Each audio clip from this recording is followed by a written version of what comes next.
Hi everyone, Dennis Foley from Acoustic Fields. Today we're going to talk about destructive versus constructive interference. Now we're going to put interference in quotes because we don't really want interference of any kind, but I want you to start thinking about the things you're doing in your room because they really have a negative impact on sound quality.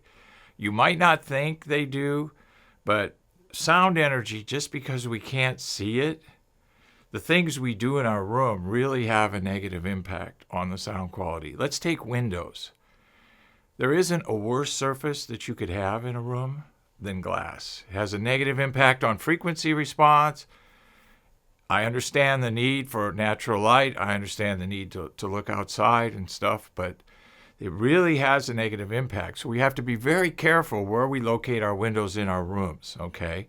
Room modes. Excessive pressure, unwanted excessive pressure. We've done numerous videos on that. Lots of interference on the direct energy. We don't want that. Size of the room is critical. You can't use every room size for every usage. You have to match the two together.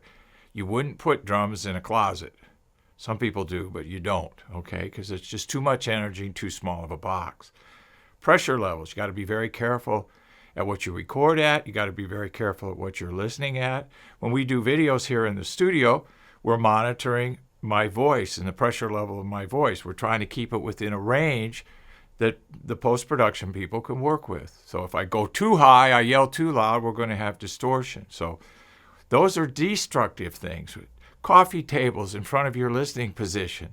Put your drink somewhere else. Get rid of the coffee table. Okay, so all kinds of excess objects in the room for home theater and listening rooms. Each object in your room produces what we call spurious reflections. So it's another object, it's another speaker, if you will, in your room that we have to manage the reflections off of.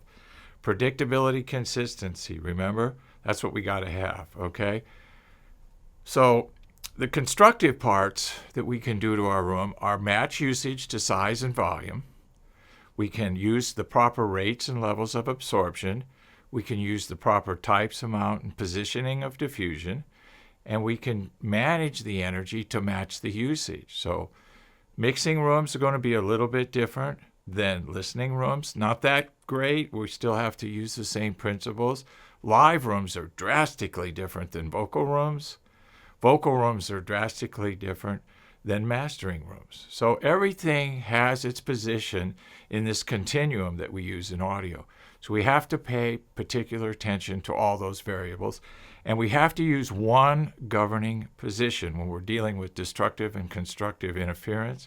Do no harm. Just like the medical profession, do no harm. So whatever we're going to do, it can't be worse. Came across a situation where this applied the other day. I didn't see any photos, so I can't give you a really good detailed explanation, but for some reason, the client had to have the right channel in the corner of the room.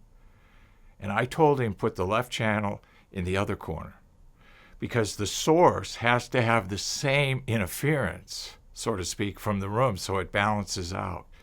So you can't have one speaker in the corner and one free space. So I never really said that because you all know I don't like speakers in the corner, and there's many reasons for that.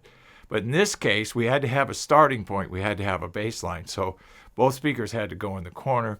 Then we're going to have to treat accordingly. I'll keep you posted on how it comes out. So destructive and constructive interference, remember, just because we can't see sound, we still have to act like it's in the room. Thank you. Thank you for watching this video, and if you liked it, please give us a thumbs up. We also have a newsletter that you can subscribe to, so please do that because we offer special price discounts to only those on our newsletter. And then don't forget about our forum. We have started a forum on our own website where people ask questions, and I usually get a chance every couple of days to look at it. There's an interchange between people on the forum, and we'll give you real answers on a regular basis, so that'll help you. Thank you.